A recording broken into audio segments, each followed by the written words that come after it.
It's 6:59 p.m.-ish Mountain Time. I'm Max. Welcome to Max Rants. Today is September the 2nd, 2025, and I don't have a script, so I'm just going to tell you what's on my mind. First thing I'm going to do is get a drink of water, because what's on my mind is I'm thirsty. Then I'm going to burp, and away we go. You know what I wanted to talk about today anyway is narco-terrorism. We all know that drugs come into our country from Canada, Mexico, a gazillion South American countries, Cuba, China, and we haven't been fighting it proactively. We've sort of sat on the borders and looked for it and said, who can we catch today? What do you reckon they're doing? Well, President Trump has taken a step forward. What he did is he sent 3 United States Navy destroyers out there cruising the Caribbean waters, watching Venezuela, a known drug exporter to them, importer to us. They do it. I don't know how much, but you can be sure that their president, dictator, El Presidente, Nicolas Maduro, is getting a lot of kickback on these drugs, especially since the main transporter, it seems to be, is Tren De Aragua. You know, the guys who are taking over apartment complexes in the United States, moving in on cities and saying we're in charge? Tren De Aragua. Well, as it would happen, Mr. Trump had his way, because today this boat in international waters headed from Venezuela, headed to the United States of America, didn't make it. A United States destroyer blew them out of the water. One shot, one bomb, boom. They're saying between 11 and 13 people are killed. And of course, when you read this leftist crap, they're alleged. Well, you know, whatever they are, they could be alleged. I know one thing. They're allegedly dead. Okay? This boat was coming out of Venezuela. God knows what they had on board. And I'm going to imagine a lot of fish in the Caribbean are swimming backwards right about now. I swear to God. The president just revealed that 11 people are dead.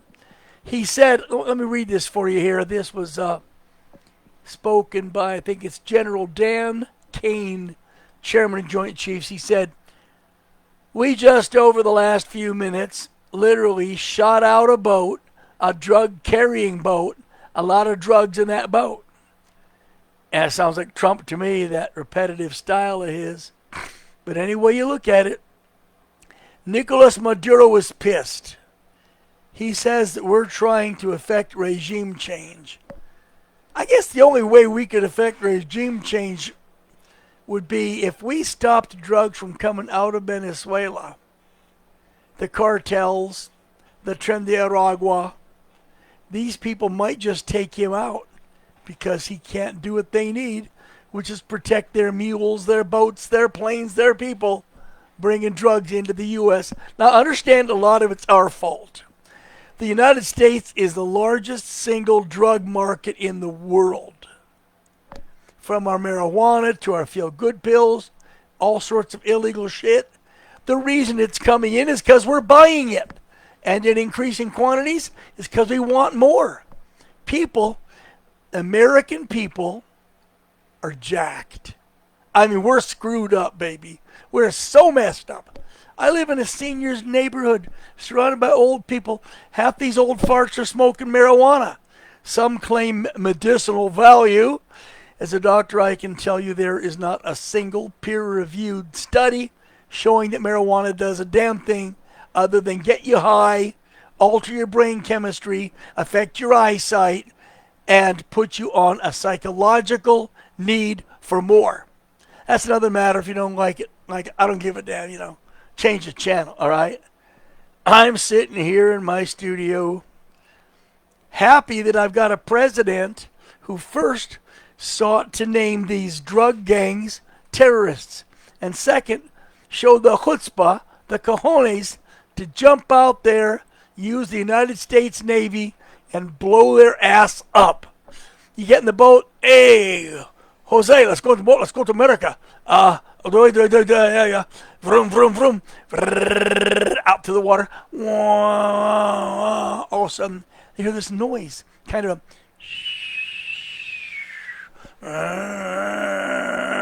hey, Jose, what's that noise? I don't know, man. Keep going. Look, Jose. 11 down and a couple million to go. Whatever it is. We're on the right track. I haven't been happier since I came to America. 2017. Those were heady times with President Trump at the helm. Then we had the scary 4 years of Biden, which damn near destroyed us. He finished what Obama had hoped he could have finished. And of course, some people say he was Obama's puppet. I don't think so. I think he was Jill's puppet. Another matter, doesn't matter. They'll look into it. A gear change. They can look into it. They can look into Epstein, look into AutoPen. It doesn't matter, people. There are 3 names in this country that are invulnerable, unimpeachable. You can't hurt them. And that is Clinton, that is Bush, that is Obama. Let's go ahead and add Biden. These are the names of a family crime cartel operating out of hundreds of small outlets and dozens of shell companies around the world. The Bidens, the Obamas, the Bushes, the Clintons. They can do whatever they damn well want. No one's going to do anything. You can launch 1 million investigations and have congressmen and senators talk to people and waste our damn time, because you and I know no grand jury on the earth is going to indict them. It won't even get that far. Hell, they could chop the heads off of babies on live TV and they would walk away from it scot-free. Again, they're the American royalty. England has the king, the queen, the dukes, the duchesses, whatever. Many countries have kings and queens, they have royalty. Our royalty are these political families that are invulnerable. They are rocks.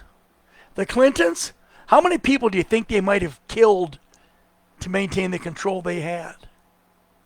George Bush, George W., Mr. 911, Mr. Maybe he blew up the buildings? Huh? Yeah, well, you can't touch a Bush. Who came after Bush? That would have to be Obama. There's a real piece of shit for you. That's an eggplant if ever there was one. This guy tried his best in 8 years to drive us into the ground. From cash for clunkers to digital TV. I mean, come on. The guy was a waste case. But you can't hurt him. Him and his probably male Michelle Obama, whom we simply call Iron Mike, because she seems to have more testosterone than he does. Invulnerable. Biden, invulnerable. Can't do a damn thing. These people, you can't hurt them. Is Trump invulnerable? It's beginning to look that way, but for different reasons. All I know is this. When you hear some idiot in America say, nobody is above the law, you need to ask them to go back and close that Mickey Spillane novel of theirs, because there is no justice in the end. The kind of change we'd need will never happen. Anybody tries it, they die. Suicide, Arkancide, they get killed by a mistake. It's never going to happen. So rounding around the corner, back to what President Trump did. If he's invulnerable, I don't know. If he's crooked, I pray to God he's not. But I know this. This man loves this country. This man loves these people. This man is in love with the United States of America and is fighting for our rights, and he's losing money. He will leave the presidency worth less money than when he entered. That's what happened on his first term as 45th president. He called out the Navy. We had a terrorist organization threatening our country. It's the military's job. They didn't send the Marines out. It was easier than that. They homed in on their sorry ass, probably with a drone, fired a shot, Boom! Adios, amigo. When you get to hell, tell them we sent you. That's all. Just an update on the news and a chance to rant and ramble. I love what Mr. Trump is doing. I love the fact that Elon Musk has gotten out of politics. He did a great thing for a little while. It was time to go home. And I think our country's headed in the right direction. We just have to survive all of this leftist, thin-skinned, DEI-based press that has nothing more on their mind than destroying this country from within. I could rant about that too, but I think I've covered enough for now. Listen, it's the day after Labor Day. God bless you all. Thanks for putting up with my crap. Maybe we'll talk to you tomorrow, eh?